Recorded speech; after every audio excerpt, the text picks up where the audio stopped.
धन्यवादी पाश्चात्यदेशतारिणे नमो महावदन्याय कृष्णप्रेमप्रदायते कृष्णाय कृष्णचैतन्य नामिने गौरकिसे नमः।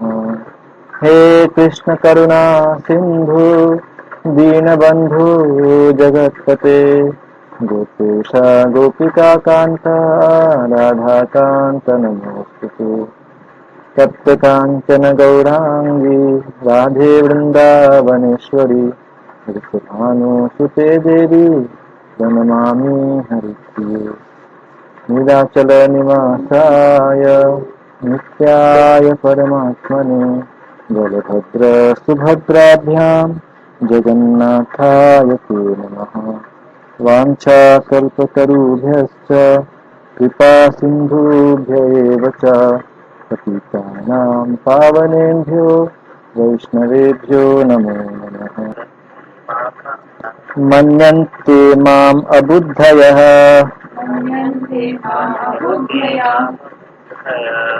परं भावम् अजानन्तो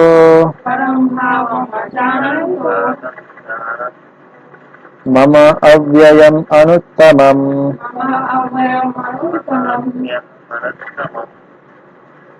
इसका अनुवाद इस प्रकार से है। बुद्धिहीन मनुष्य मुझको ठीक से न जानने के कारण सोचते हैं कि मैं भगवान कृष्ण पहले निराकार था और अब मैंने इस स्वरूप को धारण किया है। वे अपने अल्प ज्ञान के कारण मेरी अविनाशी तथा सर्वोच्च प्रकृति को नहीं जान पाते। यह आज का श्लोक है। तो भारतीयों के मन में एक हमेशा ये दो गुट रहा है, ऐसा नहीं कि पहली बार हो रहा है। यदि आप प्राचीन इतिहास देखेंगे तो प्राचीन इतिहास में भी दो गुट हमेशा से रहा है। एक गुट मानते हैं कि भगवान का कोई अपना रूप नहीं होता है, जबकि दूसरा गुट मानते हैं कि भगवान का एक रूप होता है। तो एक गुट जो है वो बोलते हैं कि भगवान का रूप नहीं होता है, लेकिन आवश्यकता पड़ने पर एक जो निराकार सत्ता है वह निराकार सत्ता एक रूप को धारण कर लेता है और फिर जब समय की आवश्यकता समाप्त हो जाती है तो वह पुनः अपने स्थान पर वापस लौट जाते हैं। तो ये दो प्रकार की धारणाएं भारत में रही हैं। तो इस श्लोक में इस धारणा का स्पष्ट खंडन किया गया है। जो लोग ये मानते हैं कि पहले सब कुछ निराकार था और निराकार से सब कुछ साकार आया है ना, अव्यक्तम व्यक्तिम आपन्नम, यानी कि जो लोग ये मानते हैं कि भगवान पहले निराकार थे, ईश्वर निराकार थे और निराकार से एक व्यक्ति आ रहे हैं, निराकार से स्वरूप धारण करते हैं, व्यक्ति मापन, एक व्यक्ति आते हैं या ईश्वर आते हैं, इन लोगों को भगवान कहते हैं मन्यन्ते माम अबुद्धयः। अबुद्धयः को प्रभुपाद जी ने ट्रांसलेट किया है अल्पज्ञानी। यद्यपि अबुद्धय मतलब बुद्धिहीन लोग हैं। जो बुद्धिहीन है वही लोग ऐसा मानेंगे जो कि भगवान का कोई स्वरूप होता नहीं है, उनका कोई रूप नहीं है, कोई आकार, उनमें कोई आकार नहीं है, उनमें कोई भावनाएं नहीं है।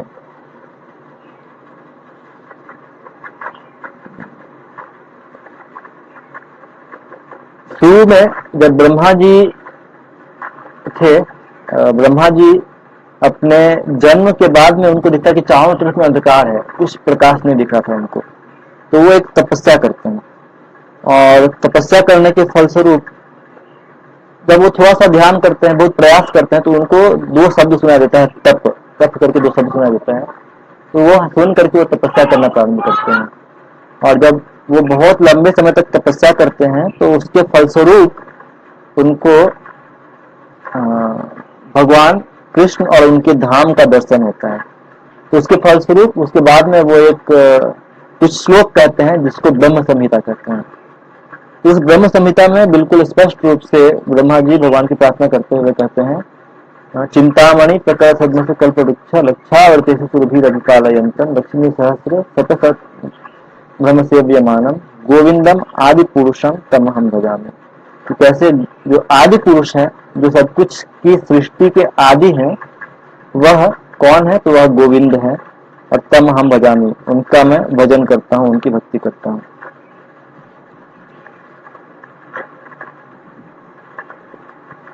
अब एक प्रश्न ये उठता है कि भगवान का निराकार स्वरूप का प्रश्न कहाँ से उठता है? क्यों लोग इतना सारा बात करते हैं कि भगवान का स्वरूप निराकार है? तो भगवान का निराकार स्वरूप, इसको हमें समझना है तो हमें एक चीज, मैं इसको ऐसे कहूंगा कि जैसे हम लोग देखते हैं सूर्य को, जब आप सूर्य को देखते हैं तो सूर्य में आपको क्या दिखता है? सूर्य क्या है? प्रकाश दिखता है आपको सूर्य में। ऐसे देखने में सूर्य कैसा लगता है?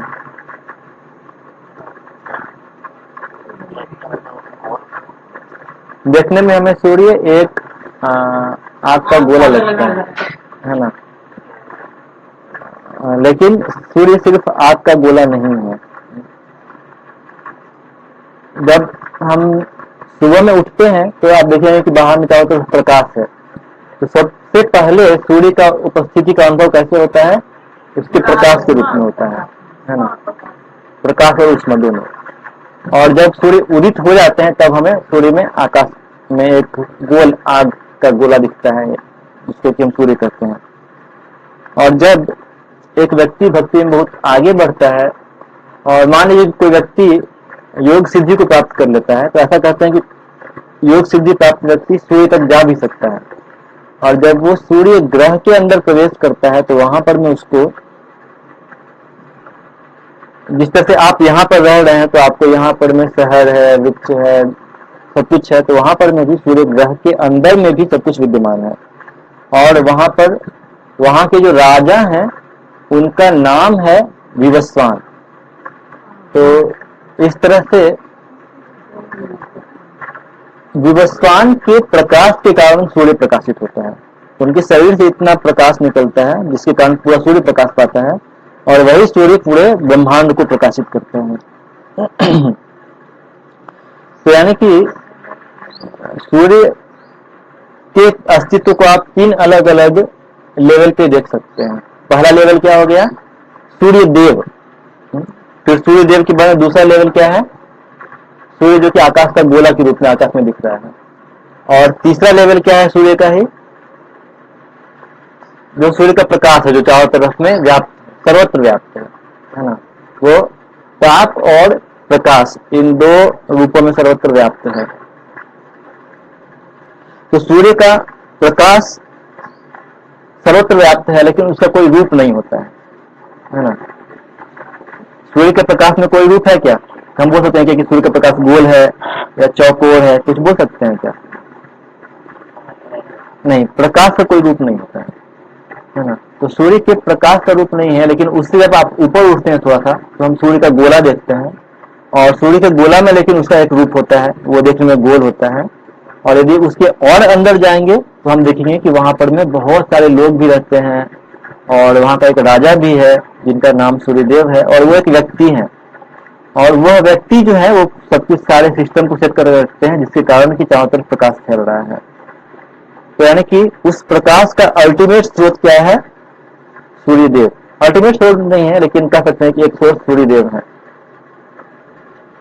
तो ठीक उसी प्रकार से भगवान भी 3 अलग अलग स्तरों में विद्यमान होते हैं। जिस प्रकार से सूर्य 3 अलग अलग लेवल में विद्यमान है, तो ऐसे ही भगवान भी क्या है? 3 अलग अलग लेवल में विद्यमान होते हैं। एक लेवल क्या है? एक लेवल है ब्रह्म ज्योति का। ब्रह्म ज्योति यानी कि जिस तरह से सूर्य का प्रकाश जो है वो सब लोग देख सकता है, तो वैसे ही ब्रह्म ज्योति क्या होती है? वो भगवान के शरीर से निकलता हुआ एक प्रकाश है जो कि सर्वत्र व्याप्त है। और ऐसा कहते हैं कि इस जगत में जो भी प्रकाश दिख रहा है वो उस ब्रह्म ज्योति का एक रिफ्लेक्शन है, उसका एक परावर्तन है। तो ब्रह्म ज्योति जो है उसका तुलना किससे किया गया है? सूर्य के प्रकाश से, जो कि सर्वत्र व्याप्त है। और इस ब्रह्म ज्योति का कोई भी स्वरूप नहीं होता है, ये निराकार है, इसमें कोई आकार नहीं है, कोई गुण नहीं है। ये है ब्रह्म ज्योति। उसके बाद में इससे नेक्स्ट लेवल पे जिस प्रकार से सूर्य में हम क्या देखते हैं? सूर्य का गोला देखते हैं। तो वैसे ही ब्रह्म ज्योति से ऊपर यदि कोई और आगे बढ़ता है तो उसको क्या दिखता है? अब देखिए, सूर्य का गोला जो है वो एक तरह से कह सकते हैं कि हर जगह व्याप्त है, उसको आप कहीं से भी देख सकते हैं, तो वो हर जगह से एक्सेसिबल है, हर जगह से पर्याप्त है, लेकिन उसका एक रूप भी होता है। तो वैसे ही भगवान जो है वो परमात्मा के रूप में हर जगह व्याप्त है। जैसे कि भगवान को विष्णु भी कहा जाता है, तो विष्णु का अर्थ ही होता है सर्वव्यापी, यानी कि वो जो कि हर जगह व्याप्त हो।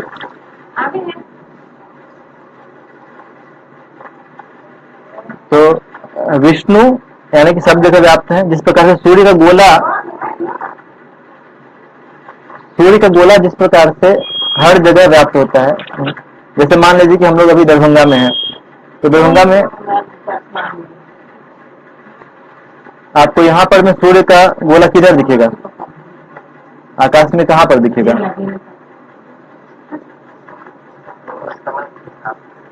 जैसे कि अभी 5:41 हो रहा है कि अभी समझ लीजिए कि सूर्यास्त होने ही वाला है। यदि आप अभी यदि आकाश में देखेंगे तो आपको सूर्य का गोला किधर दिखेगा? पश्चिमी दिशा में दिखेगा, है ना। यहाँ पर पश्चिम दिशा में सूर्य अभी विद्यमान है। तो यदि मैं दरभंगा में हूँ तो मुझे पश्चिम दिशा में देख रहा है, और आप मान लीजिए अपने घर में है, गोरखपुर में, उत्तर प्रदेश में, जहां पर भी है, आपको भी सूर्य किधर दिखेगा? पश्चिम में ही दिखेगा अभी, है ना। तो यानी कि आप भारत में कहीं भी चले जाएं, आपको हर जगह से सूर्य पश्चिम दिशा में ही दिखेगा। तो यद्यपि सूर्य हर जगह से पश्चिम दिशा में दिख रहा है, और वैसे ही मान लीजिए कि दोपहर के 12 बजे का समय होता, तो चाहे मैं हूं चाहे कोई भी है, सब लोग क्या बोलेगा? सूर्य कहाँ पर है? हमारे सर के ऊपर आकाश में है। दोपहर में सूर्य देव आकाश में ऊपर में रहते हैं, सर के ऊपर रहते हैं। तो समय के अनुसार सूर्य सबके सर के ऊपर है, तो यानी कि ऐसा लग सकता है कि यानी कि सूर्य हर जगह सबके सर के ऊपर में है, लेकिन फिर भी उनका एक रूप है, उनका एक गोलाई है, सूर्यदेव का एक गोल जो है वो रूप है। तो यानी कि जो सेकेंड लेवल है उसमें उनका एक रूप होता है, लेकिन वो सर्वत्र व्याप्त होते हैं। तो ठीक उसी प्रकार से भगवान विष्णु जो है उनका क्या होता है? रूप है, लेकिन फिर भी वो क्या है? हर जगह विद्यमान है। जैसे कि एक श्लोक आता है, अंडांतरस्थ परमाणु चयांतरस्थम गोविंदम आदि पुरुषम तमहम भजामि। यानी कि ब्रह्मा जी श्लोक में कहते हैं कि भगवान विष्णु के रूप में ब्रह्मांड के अंदर में भी है, और परमाणु चयांतरस्थम यानी कि हर एक परमाणु के अंदर में भी विद्यमान है। ऐसे गोविंद को मैं प्रणाम करता हूँ। तो ये भगवान का कौन सा स्वरूप है? परमात्मा का स्वरूप है ना। परमात्मा का स्वरूप देखने में कैसा होता है? तो भगवान विष्णु के जैसा होता है ना। तो सबसे लोअर लेवल में भगवान कौन से रूप में थे? ब्रह्म ज्योति के रूप में। और उससे एक स्टेप हाइयर में कौन से रूप में है? परमात्मा के रूप में है। ब्रह्म ज्योति के रूप में भगवान निराकार रहते हैं और सर्वत्र व्याप्त रहते हैं। परमात्मा के रूप में भगवान का रूप है, लेकिन फिर भी वो हर जगह व्याप्त है, वो हर परमाणु में व्याप्त है। और परमाणु कहाँ नहीं है? हर जगह परमाणु है। भौतिक जगत में आप कहीं भी जाएंगे तो हर जगह परमाणु विद्यमान है, इसीलिए भगवान हर जगह विद्यमान है उस रूप में। लेकिन फिर इसके ऊपर में भी एक और स्टेज है, वो क्या है? उनको क्या कहते हैं? भगवान। सबसे लोअर में ब्रह्म थे, बीच में परमात्मा, और उससे हायर लेवल क्या है? भगवान का है। तो भगवान के रूप में भगवान हर जगह व्याप्त नहीं है। भगवान के रूप में भगवान कहाँ पर है? तो वो गोलोक एवं निवसति अखिलात्म भूतो, वो अपने गोलोक धाम में स्थित है। जैसे हम लोग भारतवर्ष में रहते हैं, भारतवर्ष के बिहार में, दरभंगा में रह रहे हैं, तो वैसे ही भगवान का अपना एक जगह है, एक स्थान है, जिसको आध्यात्मिक जगत में गोलोक धाम कहा जाता है। तो भगवान अपने उस धाम में, अपने पर्सनल धाम में रहते हैं, है ना। वो हर जगह व्याप्त नहीं है, वो अपने पर्सनल धाम में व्याप्त है ना। तो जिस प्रकार से सूर्य देव जो है वो अपने एक पर्सनल जगह है उनका, उस सूर्य के गोलाई के अंदर में उनका एक राजधानी रहेगा, वहां पर अपने महल के अंदर या रथ के ऊपर जैसे भी वो बैठे रहते हैं, उसी प्रकार से भगवान अपने व्यक्तिगत स्वरूप में आध्यात्मिक जगत में रहते हैं, है ना। और परमात्मा क्या है? तो उनका एक विस्तारित रूप है विष्णु का, जिसके द्वारा वो व्याप्त तो हर जगह है, लेकिन फिर भी उनका एक रूप रहता है। और ब्रह्म ज्योति क्या है? उनके शरीर से निकला हुआ प्रकाश है। तो अभी कंफ्यूजन क्यों पैदा होता है, क्यों लोग सोचते हैं कि भगवान निराकार हैं? तो इसका जो सोर्स है वो ऐसे आता है कि मान लीजिए कि आप एक बहुत ही अंधेरे कमरे में थे, ठीक है, मान लीजिए कि आप कहां पर थे, एक बिल्कुल अंधेरे कमरे में थे बहुत लंबे समय तक, और सडनली क्या होता है कि लाइट ऑन कर दिया जाता है। तो जैसे ही लाइट को ऑन कर दिया जाएगा तो क्या होगा, यदि आप आंख खोलेंगे तो आप क्या देखेंगे, आप कुछ देख नहीं पाएंगे। जैसे कि आंख बहुत गहरे अंधेरे में थे और तुरंत लाइट ऑन होता है तो क्या होता है, आंखें मतलब धुंधला हो जाती है, कुछ देख नहीं पाती, सिर्फ लाइट ही दिखता है और लाइट के सिवा कुछ नहीं दिखता है ना। क्या क्या चीज है उतना डिटेल नहीं दिखा, फिर आंख को थोड़ा एडजस्ट करना पड़ता है, तब थोड़ी देर के बाद में चीजें दिखनी शुरू होती हैं। तो वैसे ही जब हम लोग भौतिक जगत के अंधकार में रहते हैं, और वहां पर अंधकार में रहते हैं, बहुत लंबे समय तक अंधकार में थे, और रहते रहते रहते फिर वहां से बाहर निकलने का प्रयत्न करते हैं, चाहे वो योग हो, चाहे ध्यान हो, या कोई भी पद्धति को लेकर के यहाँ से बाहर निकलने का प्रयास करते हैं, तो हमें भगवान का सबसे पहला अनुभूति जो होता है वो किस चीज का होता है, उनके प्रकाश का होता है। जब उनके प्रकाश का अनुभूति होता है, जिस प्रकार से आप रूम के बाहर निकले, अंधेरे रूम से बाहर निकलेंगे तो आपको बाहर में सब कुछ क्या क्या है वो नहीं दिखेगा, खाली प्रकाश दिखेगा। थोड़ा देर आंख करने के बाद में चीजें दिखना शुरू होता है। तो वैसे ही पहला चीज जो हमें आध्यात्मिक जीवन में फर्स्ट चीज जो दर्शन होता है जिस चीज का, वो किस चीज का होता है, प्रकाश का होता है। तो इसीलिए प्रायः लोग क्या सोचने लगते हैं कि अल्टीमेट रियलिटी क्या है, ज्योति है। इसीलिए लोग सोचते हैं कि जो सत्य है या ईश्वर जो भी है वो क्या है, एक ज्योति है। और प्रायः वो लोग ये भी कहेंगे कि आपको भगवान पर ध्यान करना है तो क्या करना चाहिए, अपने रूम में एक दिया जला दीजिए, दिया पर ध्यान कीजिए, तो धीरे धीरे उससे आप भगवान पर ध्यान कर रहे हैं, है ना। तो ये वास्तव में ठीक है, एटलीस्ट उन्होंने अंधकार के बाहर तो पहुंच गए हैं, उनको ज्योति दिख रहा है। लेकिन शास्त्र कहते हैं कि आपको अपना साधना को वहीं नहीं रोकना चाहिए। जब ज्योति का दर्शन हो रहा है तो क्या करना चाहिए, साधना को और आगे बढ़ाना चाहिए।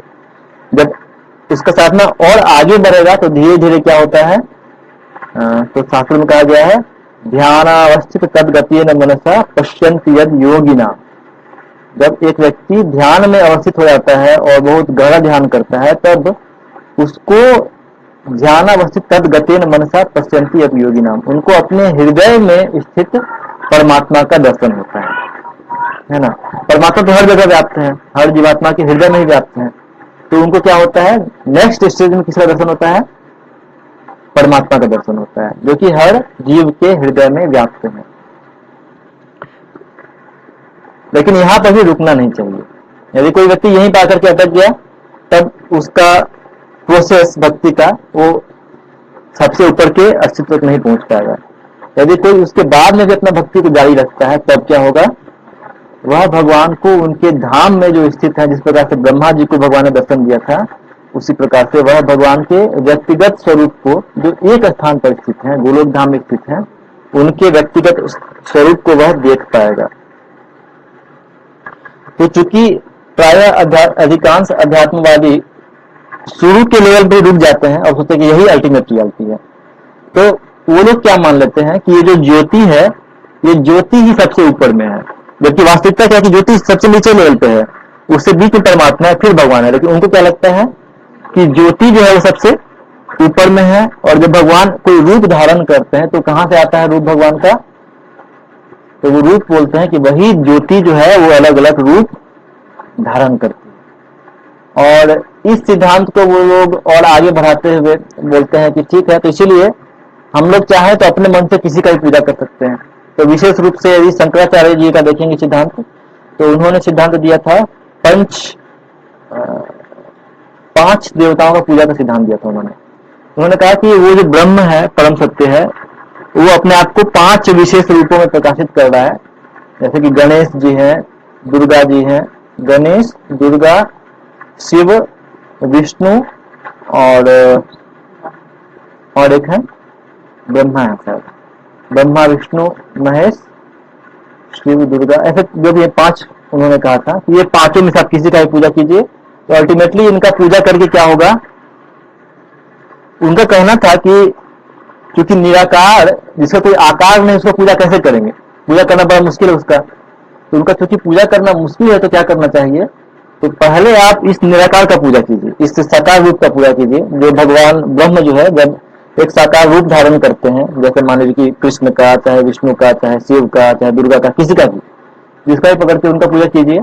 और जब आप पूजा में आगे बढ़ जाएंगे तो उसके बाद में क्या होगा, एक लेवल तक पहुंचने के बाद में आपका ध्यान जो है वो निराकार पर भी लगने लगेगा। तो वहां पर जाकर के आप फिर निराकार पर ध्यान कीजिए, और इस प्रकार से हम लोग क्या होंगे, हम लोग इस भौतिक जगत से मुक्ति पा करके उस निराकार में मिल जाएंगे। तो यानी कि इन लोगों का कहना होता है कि मुक्ति के बाद में जीवात्मा कहां पर जाता है, एक निराकार सत्ता में जाकर के मिल जाता है ना। और वो सोचते हैं कि जिस प्रकार से वो निराकार सत्ता इनफाइनाइट है, उसका कुछ लिमिट नहीं है, कोई सीमा नहीं है, असीम है, सर्वत्र व्याप्त है, और हम भी उसी असीम में जाकर के मिल जाते हैं। यानी कि इनडायरेक्टली हम लोग भी क्या हो जाते हैं, भगवान बन जाते हैं। यदि वो निराकार सत्ता परम है तो हम लोग भी उसी में मिल गए, तो हम लोग भी क्या हो गए, वही बन गए, है ना। तो इसी सिद्धांत को वो लोग कहते हुए इसको इस रूप से प्रेजेंट करते हैं कि तत्त्वमसि, तुम भी वही हो, जो ऊपर वाला है वही कौन हो, तुम भी वही हो, दोनों में कोई अंतर नहीं है। तो इसी को कहते हैं अद्वैतवाद। अद्वैतवाद मतलब कि दोनों में कोई अंतर नहीं है, ईश्वर में और जीव में कोई अंतर नहीं है, इसको कहते हैं अद्वैतवाद। तो ये सिद्धांत शंकराचार्य जी ने इसको काफी प्रमोट किया था। क्यों प्रमोट किया था इसका भी रीजन है, तो मैं अभी उस कारण को नहीं बताऊंगा, लेकिन उनके बाद में फिर चीजें आगे बढ़ी। उसके पहले यदि आप हिस्ट्री देखेंगे तो उसके पहले हिस्ट्री में भगवान बुद्ध आए थे, तो उन्होंने शून्यवाद का सिद्धांत दिया था। उन्होंने जो सिद्धांत दिया था तो उन्होंने बहुत सारी अच्छी चीजें बताई कि हम लोग को चोरी नहीं करना चाहिए, वो नहीं करना चाहिए, गलत कार्य नहीं करना चाहिए, लेकिन उनका जो भगवान के विषय में क्या कहना था, तो उनका कहना था कि मुक्ति के बाद में सब कुछ क्या हो जाता है, शून्य हो जाता है। ये बुद्ध का सिद्धांत था। तो लेकिन बाद में जब शंकराचार्य जी आए तो उन्होंने कहा कि नहीं नहीं, शून्य नहीं होता है, सब कुछ क्या होता है, ब्रह्म में मिल जाता है, या ब्रह्म ज्योति में मिल जाता है। तो इसी को बहुत समय में योगी लोग कहते हैं कि मैं वो फलाना फलाना साधु क्या है, वो ब्रह्मलीन है, वो ब्रह्म में मिल चुके हैं, ब्रह्म में लीन है, ब्रह्म में मिल चुके हैं, ब्रह्म से एक हो चुके हैं। ये उनका सिद्धांत होता है।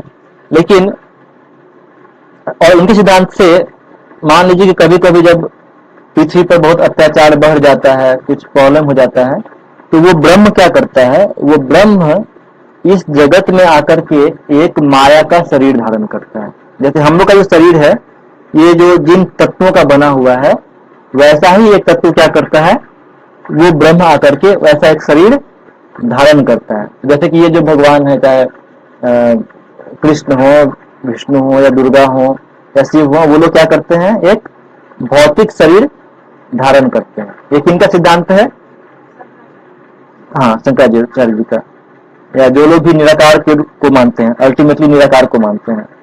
हाँ? तो उनका कहना है कि ब्रह्म एक शरीर धारण करता है, और धारण करके इस जगत में आकर के उनको जो भी कुछ करना होता है, असुरों का संहार करना हो, भक्तों का रक्षा करना हो, ये सारे कार्य कर लेता है।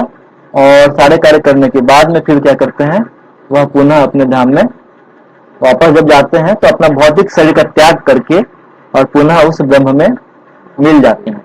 ये उनका कहना है। तो अर्थात उनका कहना क्या हो गया कि जब भगवान आते हैं तो भगवान को एक भौतिक शरीर धारण करना पड़ता है ना। लेकिन ये गीता में इस बात का समर्थन नहीं है।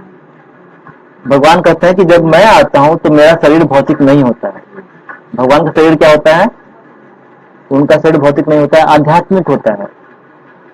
ये चीज कि भगवान का शरीर आध्यात्मिक है, आप यदि गीता में देखना चाहें कहां पर है, तो मैं एक श्लोक बोलता हूं।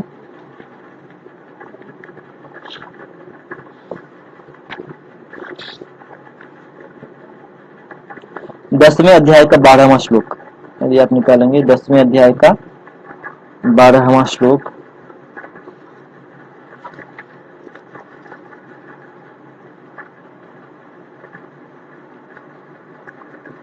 तो यहां पर मैं अर्जुन भगवान कृष्ण को संबोधित करते हुए कहते हैं, परम ब्रह्म परम धाम पवित्रम परमं भवान पुरुषं शाश्वतं दिव्यम आदिदेवम अजम विभुम आहुस्त्वां ऋषयः सर्वे देवर्षिर्नारदस्तथा असितो देवलो व्यासः स्वयं चैव भविष्य में।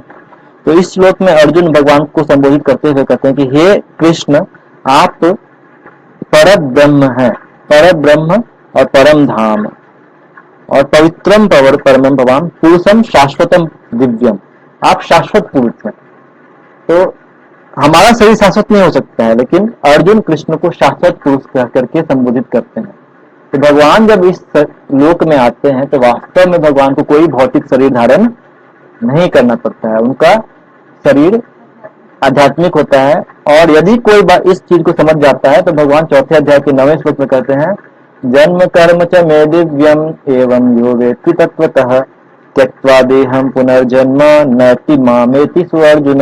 यदि कोई भी व्यक्ति यह समझ जाए कि मेरा जन्म और कर्म दिव्य है, भौतिक नहीं है, तो इस तथ्य को समझने के बाद में वह व्यक्ति भगवान के पास में या मेरे धाम में वापस लौट जाएगा। जन्म कर्म च मे दिव्यम, जो भी व्यक्ति यह समझ जाए कि मेरा जन्म और कर्म दिव्य है, एवं यो वेत्ति तत्वतः, तत्व से सही रूप से समझ जाए, तो त्यक्त्वा देहम पुनर्जन्म, उसको शरीर त्याग करने के बाद में उसका पुनर्जन्म नहीं होता है। त्यक्त्वा देहम पुनर्जन्म नहीं थी मामेति, वो मेरे पास में वापस आ जाता है। तो शास्त्रों में अनेक जगह, गीता में स्वयं अनेक जगह इस बात का स्पष्ट संकेत है कि भगवान को कोई भी भौतिक शरीर धारण नहीं करना पड़ता है, क्योंकि भौतिक शरीर धारण करना पड़ेगा यानी कि जन्म हो गया, और जन्म होगा तो मृत्यु होगा, यानी कि भगवान का जन्म होता है मृत्यु होता है, इसका यही हो गया। लेकिन ये शास्त्रों के सम्मत नहीं है। तो कृष्ण कभी भी भौतिक शरीर धारण नहीं करते हैं, उनको कोई भी जन्म मृत्यु के चक्र से कभी भी नहीं गुजरना पड़ता है। जन्म मृत्यु हमारे लिए है, बद्ध जीवात्माओं के लिए, भगवान के लिए नहीं होता है। वो अपनी इच्छा अनुसार जब उनको लगता है कि चलो अभी यहाँ पर जरूरत है लोगों को, तो इच्छा अनुसार आते हैं, वो जन्म लेते हैं। तो हमारे तरह जन्म नहीं लेते हैं, है ना। वो कैसे आते हैं, तो जैसे हम लोग सूर्य का उदाहरण देख रहे थे, तो सूर्य सुबह में पूरब के आकाश से उगता है। तो इसका अर्थ ये नहीं है कि सुबह में सूर्य का जन्म होता है, सुबह में सूर्य का जन्म नहीं होता है, सूर्य हमेशा ही है, सिर्फ सुबह में पूर्व के आकाश में वो उदित होते हैं। उसी प्रकार भगवान भी अपने धाम से इस धाम में अवतरित होते हैं, वो सिर्फ आते हैं, उनका जन्म नहीं होता है। और जब यहाँ पर टाइम पूरा हो जाता है तो यहाँ से वो किसी दूसरे ब्रह्मांड में चले जाते हैं, वहां पर अपना जन्म, वहां पर प्रकट होकर के लोगों का उद्धार करते हैं। तो इस प्रकार से हमको समझना चाहिए कि भगवान का शरीर जो है वो भौतिक नहीं है, उनका शरीर हमेशा ही आध्यात्मिक होता है। और जो भगवान का परम स्वरूप है यानी कि रूप जो है उनका, वो ब्रह्म ज्योति का स्रोत है।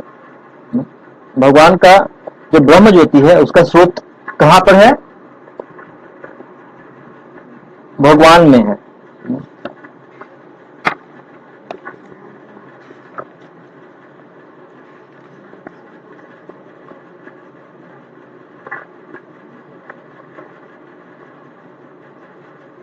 गीता में एक श्लोक आता है जहां पर भगवान कहते हैं कि मैं ब्रह्म ज्योति का स्रोत हूँ। एक श्लोक गीता में ही आता है, वहां पर भगवान कहते हैं। यानी कि हमको बिल्कुल स्पष्ट रूप से जानना चाहिए कि मुक्ति के बाद में हम लोग शून्य में नहीं मिलते हैं, जैसे कि बौद्ध लोग मानते हैं। बौद्ध लोग और जैन लोग मानते हैं कि मुक्ति के बाद हम लोग कहाँ मिल जाते हैं, शून्य में। तो अब कौन चाहेगा शून्य में मिलना, जीरो हो जाएगा, जीरो करके हम लोग क्या करेंगे, कुछ नहीं। तो ये बहुत बोरिंग है। तो कोई इसीलिए यदि किसी को कह दिया कि तुम मुक्ति के बाद जीरो हो जाओगे तो फिर बोलेगा ठीक, हमको मुक्ति नहीं चाहिए, हम यहीं पे खुश हैं, यहीं पे हम क्रिकेट खेलेंगे, यहीं पे खुश हैं, या जो भी मैच फेवरेट है वो करेंगे, वहीं पे खुश हैं। तो यानी कि वो बहुत एक नेगेटिव कॉन्सेप्ट देता है लोगों को, और लोग भक्ति से दूर चले जाते हैं। और दूसरी तरफ में यदि लोगों को यह कह दिया है कि नहीं नहीं जीरो नहीं है, मुक्ति के बाद हम लोग ब्रह्म में मिलते हैं। तो ब्रह्म क्या है, तो ब्रह्म एक तरह से लोगों को एक लालच भी दिया जाता है कि ब्रह्म एक्चुअली भगवान है, ईश्वर है, तो यानी कि हम लोग भी ईश्वर बन जाएंगे। तो ठीक है, एक लालच तो बहुत बढ़िया है कि चलो हम लोग भी भगवान बन सकते हैं, है ना। लेकिन यदि दूसरे एंगल से सोचें तो उस ब्रह्म में जाकर के हमको करना क्या है, तो कुछ नहीं करना है, क्योंकि हमारा तो कोई रूप नहीं है, कोई आकार नहीं है, बस ऐसे ही हम हैं लेकिन कोई रूप आकार कुछ भी नहीं है, एक्टिविटी नहीं है। तो ये कॉन्सेप्ट भी बहुत बोरिंग हो जाता है और लोग इसीलिए आध्यात्मिक जीवन से दूर चले जाते हैं। लेकिन वास्तव में जो हमारा ओरिजिन है, मुक्ति के बाद में हम लोग कहाँ जाते हैं? तो जो लोग भी भगवान की भक्ति करते हैं वो मुक्ति के बाद में इस ब्रह्म से भी ऊपर अलग अलग आध्यात्मिक जगत स्थित है।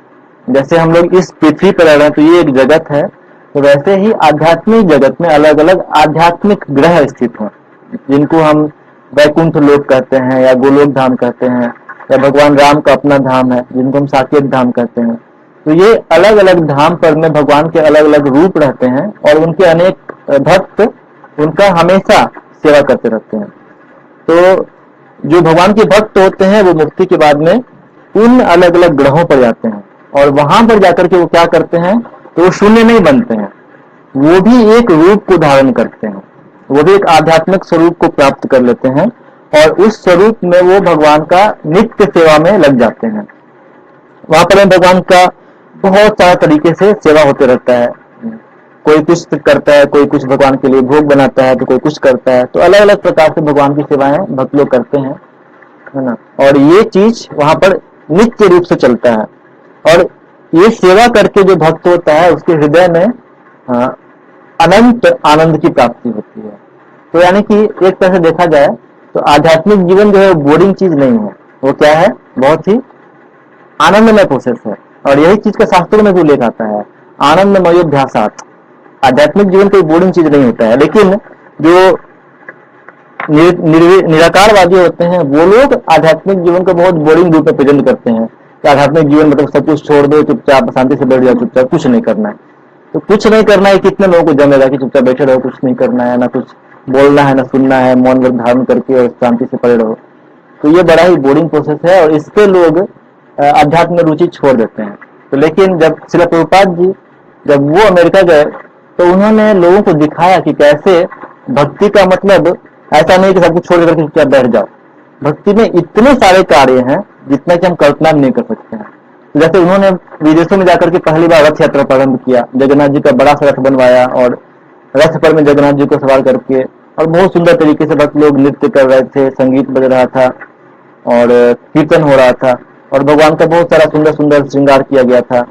तो इतना सारा सेवाओं में उन्होंने भक्तों को लगाया कि उनको दिख रहा था कि कैसे भगवान का सेवा करने से उसमें एक आनंद मिलता है ना।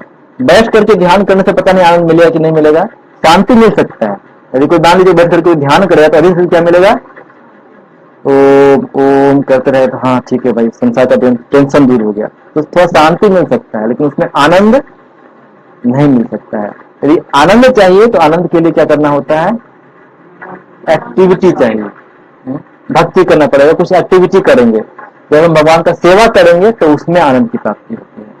और ये चीज आप देखेंगे तो भगवान के अलग अलग भक्त इसीलिए हमेशा भगवान की सेवा में विद्यमान रहते हैं। और आध्यात्मिक जगत में कैसे भक्त लोग भगवान का सेवा कर रहे हैं उसका एक समझ लीजिए कि ट्रेलर भगवान क्या करते हैं। तो उसका एक ट्रेलर भगवान कभी कभी जब इस लोक में आते हैं तो उसमें ट्रेलर दिखा देते हैं कि देखो हम लोग क्या क्या करते हैं। तो आप लोग सबने सुना ही होगा कैसे भगवान जब छोटे रहते हैं तो वो अपने अलग अलग गोप बालकों के साथ में जाकर के अलग अलग भक्तों के घर में जाकर के माखन चोरी करते हैं। तो ऐसा नहीं कि माखन चोरी कर रहे हैं तो बहुत लोग उन लोग को लॉस हो गया, करे मेरा माखन चोरी हो गया, खराब हो गया, लॉस हो गया, नहीं, वो लोग भी खुश हैं। और इसीलिए वो लोग खुश हैं, इसीलिए वो लोग क्या करते हैं तो माता यशोदा के पास में जाते हैं और कंप्लेन करते हैं, लेकिन गाते हुए कंप्लेन करते हैं। क्यों? क्योंकि वो दुखी नहीं है, वो खुश है। तो इस तरह से भगवान आध्यात्मिक जगत में बहुत सारी सुंदर सुंदर लीलाएं करते हैं जिससे कि भक्तों को आनंद मिलता है और इसके माध्यम से ये जो लीलाएं हैं ये नित्य रूप से आध्यात्मिक जगत में चलती रहती हैं। तो इसलिए स्पिरिचुअल लाइफ एक बोरिंग चीज नहीं है, अट्रैक्टिव चीज है। यदि हम लोग इसको करेंगे तो हमारे स्कोप है फ्यूचर का, वो कोई बोरिंग डेस्टिनेशन नहीं है, बहुत ही अट्रैक्टिव डेस्टिनेशन है।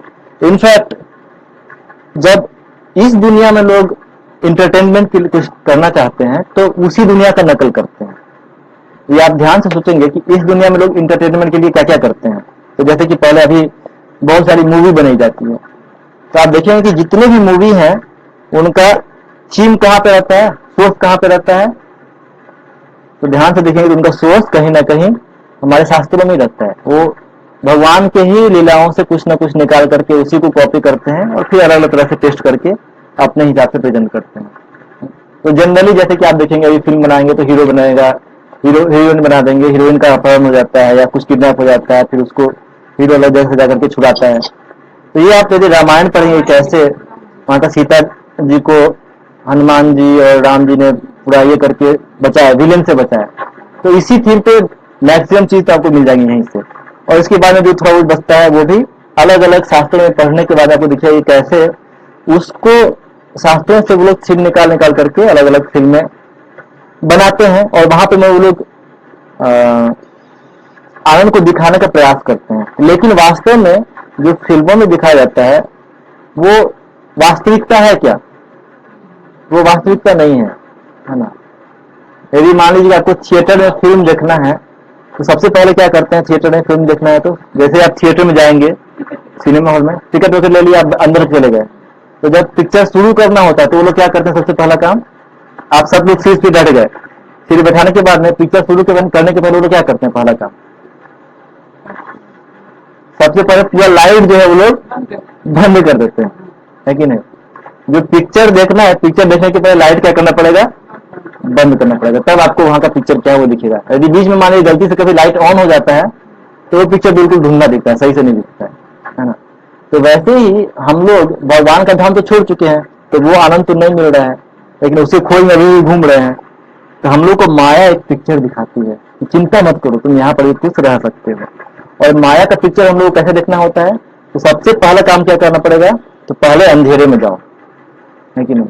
जब तक हम लोग अंधेरा में नहीं रहेंगे तब तक माया का पिक्चर दिखेगा ही नहीं, है ना। जिस प्रकार से सिनेमा हॉल में आपको पिक्चर देखने के लिए सबसे पहले काम करते हैं, लाइट बंद कर देते हैं, तो वैसे ही हम लोग इस जगत में जो सुख खोज रहे हैं उसके लिए माया सबसे पहला कार्य क्या करती है, हमारे वास्तविकता को ढक देती है। जब तक हम ये सोचेंगे कि हम आत्मा है तब तक हम इस जगत में सुख खोज ही नहीं सकते हैं। तो माया हमारे उस ज्ञान को ढक देती है कि हम आत्मा है, फिर हम लोग ये सोचते हैं कि हम लोग शरीर हैं। तो इस प्रकार से हमारा आप समझिए कि लाइट ऑफ हो चुका है। अब हम लोग अलग अलग सपना देखते हैं, जिस प्रकार से हॉल में हम लोगों को कुछ कुछ लाइट दिखा जाता है और हम लोग सोचते हैं कि हाँ हाँ बहुत मजा आ रहा है ये वो। उसी प्रकार से हम लोग जब आत्मा अपने स्वरूप को भूल जाते हैं तो अपने आप को शरीर मानने के बाद में एक समझ लीजिए कि हम लोग को माया एक सपना दिखा रही है जिसमें कि हम कल्पना करने की हम आनंद प्राप्त कर रहे हैं, लेकिन वो वास्तव में सपना की तरह ही होता है। क्यों? क्योंकि हम एक गलत चीज से आइडेंटिफाई कर रहे हैं। जैसे होता है लाइट बंद करने के बाद में हम लोग हीरो से या हीरोइन से अपने आप को आइडेंटिफाई करते हैं कि हाँ ठीक है, उसको बढ़िया हुआ, अच्छे से मारा उसने, हीरोइन को बहुत मारा, अच्छा किया ये वो बहुत, यानी कि हम लोग अपने आप को उससे आइडेंटिफाई करके तब अपना उसमें मजा खोजते हैं।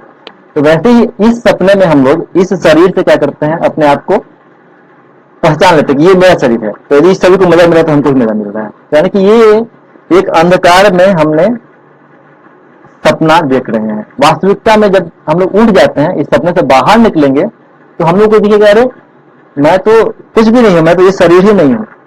तो यदि मैं शरीर ही नहीं हूं तो इस शरीर को मजा देने से कैसे मुझे आनंद मिलेगा? ये सपना जो है वो टूट जाता है। कब टूटता है? जब हम वास्तविकता की दुनिया में जीवित हो जाते हैं। जब तक हम लोग सपने की दुनिया में, माया की दुनिया में, तब तक हम लोगों को भौतिक सुख जो है वो आकर्षित करता है। लेकिन जैसे ही कोई व्यक्ति आध्यात्मिक वास्तविकता में जाग जाएगा तो उसको भौतिक दुनिया, भौतिक चीजें आकर्षित नहीं कर सकती हैं। तो ये इसलिए एक बात का प्रमाण भी होता है कि कैसे हम समझ सकते हैं कौन व्यक्ति भक्ति में आगे है या आध्यात्मिक जीवन में आगे है। तो जो भी व्यक्ति आध्यात्मिक जीवन में आगे रहेगा उसका इस भौतिक दुनिया के प्रति कोई भ्रम नहीं रहता है। उसको अच्छी तरह से पता है कि भौतिक दुनिया में कोई आनंद नहीं है।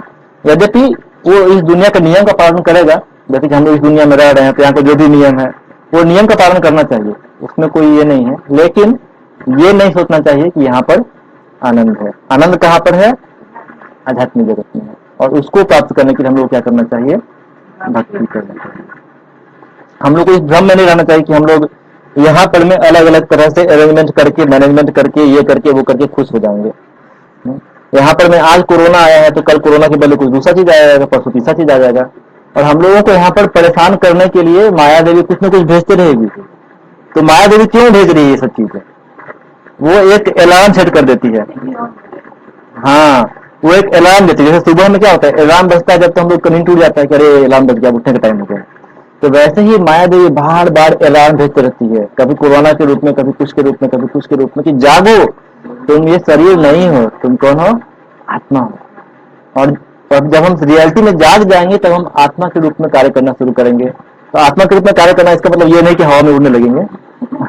आत्मा के रूप में कार्य करना मतलब आत्मा का जो एक्चुअल फंक्शन है भगवान का सेवा करना, हम उस चीज को प्रारंभ कर देंगे। तो हम लोग जैसे कि प्रारंभ में अभी भगवान का सेवा शुरू करते हैं भगवान का नाम जप करने से, और वैसे ही हम लोग फिर धीरे धीरे भगवान के बारे में कुछ पढ़ेंगे। भगवान के बहुत से सुंदर सुंदर लीलाएं जो है भगवान की किताबों में, ग्रंथों में वर्णित है, हम उनको पढ़ते हैं। और अलग अलग प्रवचन भगवान के बारे में उपलब्ध है, यूट्यूब में भी मिल जाएगा आजकल तो वो भी सुन सकते हैं। और भगवान का कुछ न कुछ सेवा भी करना चाहिए, जैसे कि हम लोग भगवान को कभी कुछ फूल चढ़ा सकते हैं, तो जनरली हिंदू परिवार में करते ही हैं ऑलरेडी। तो लेकिन अब वास्तविकता समझ के करना है। पहले हम लोग सोचते कि सब बराबर हैं, तो नहीं, अब हमें ये जानना है कि कैसे भगवान जो है वो कृष्ण या विष्णु है। तो ये समझते हुए उनको हम कुछ न कुछ सेवा भी करना चाहिए, चाहे वो धूप दिखाना, भगवान को दीप दिखाना हो, इस रूप में कुछ पर्सनल सेवा भी करना चाहिए। कभी कभी भगवान के लिए कुछ भोग भी लगा सकते हैं। जैसे अभी आम का सीजन है तो हम लोग आम भगवान को भोग लगा सकते हैं, फ्रूट्स या फल है, मिठाई है, कुछ भी हो, भी भगवान को भोग लगा सकते हैं। तो इस प्रकार से भगवान को कुछ सेवा करना चाहिए, उनका नाम जप करना चाहिए, और इस तरह से धीरे धीरे हम लोग अपने खोए हुए आध्यात्मिक स्वरूप को प्राप्त कर सकते हैं।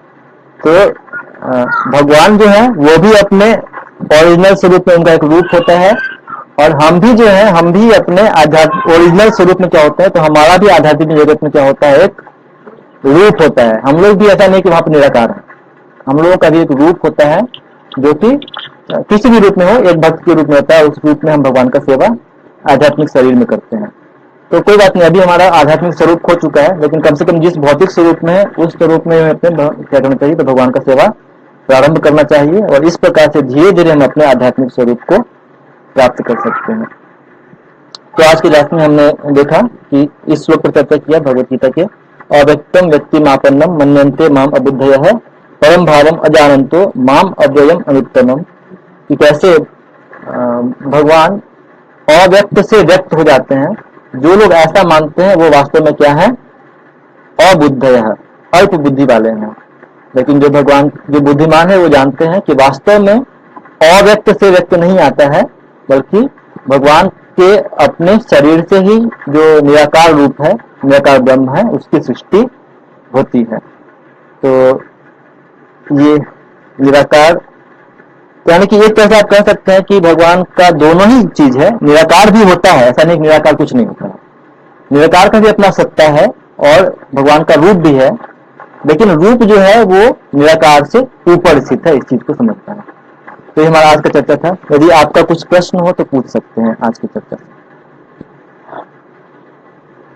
कोई कुछ? भगवान राम के नाम में हाँ, किस रूप में है?